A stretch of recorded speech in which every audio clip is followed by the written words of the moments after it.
Hi, my name is Ophelia Chambliss, and I'm the community historian for the York County History Center.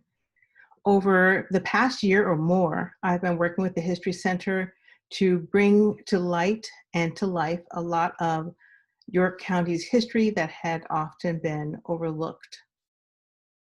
I've conducted a number of interviews, helped them with their archives, and found new ways to reach out to the communities of color so that we can bring this history to life.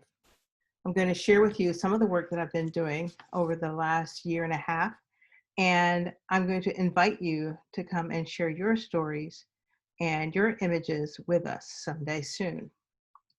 I'm going to share my screen.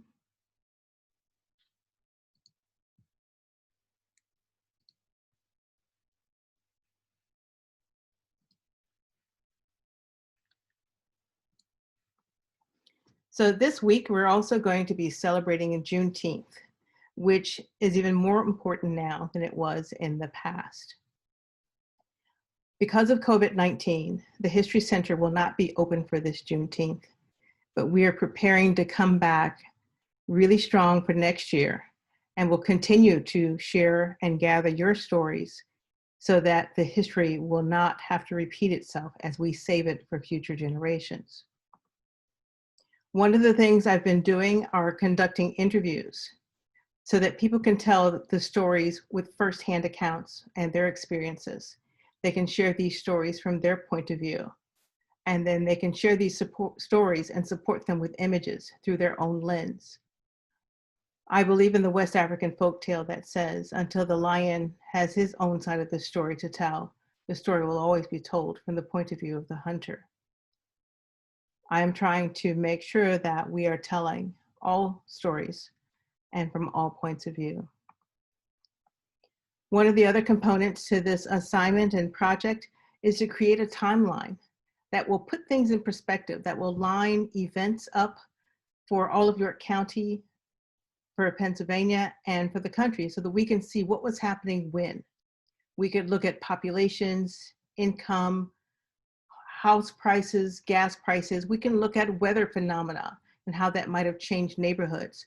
We could look at population shifts and what else was going on in the world at the same time. I think this gives us a great deal of information and tells us a lot about how York County became what it is today. When the timeline is put together, it'll take over approximately 100 feet of the conference area there at the History Center, and we're going to invite people to come and contribute to that timeline as it's developed. Been working with them to take a look at images that they already have in their archives. Images such as this one, where we have the York City garbage crew, and very often these images do not have names attached to them.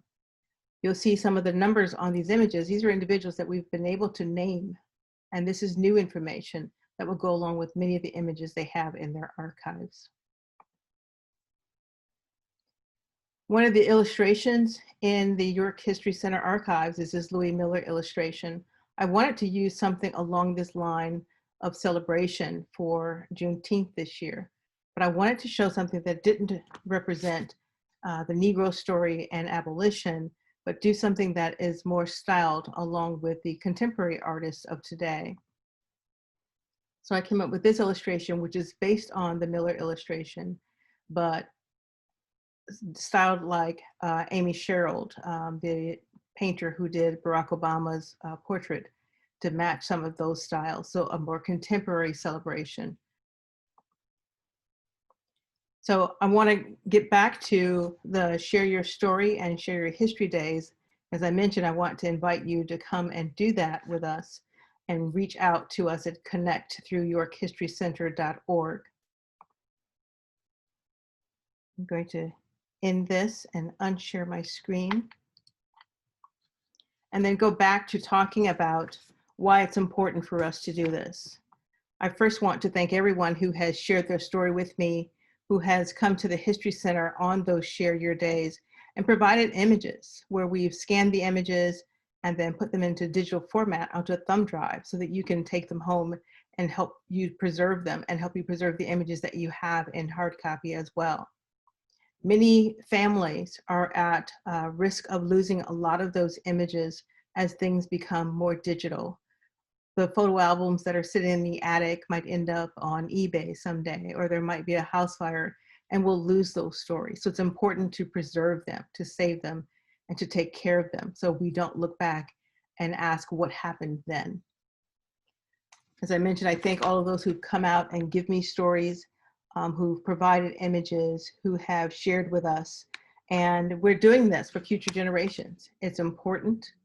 It's something we need to do now. It's something we need to continue to do.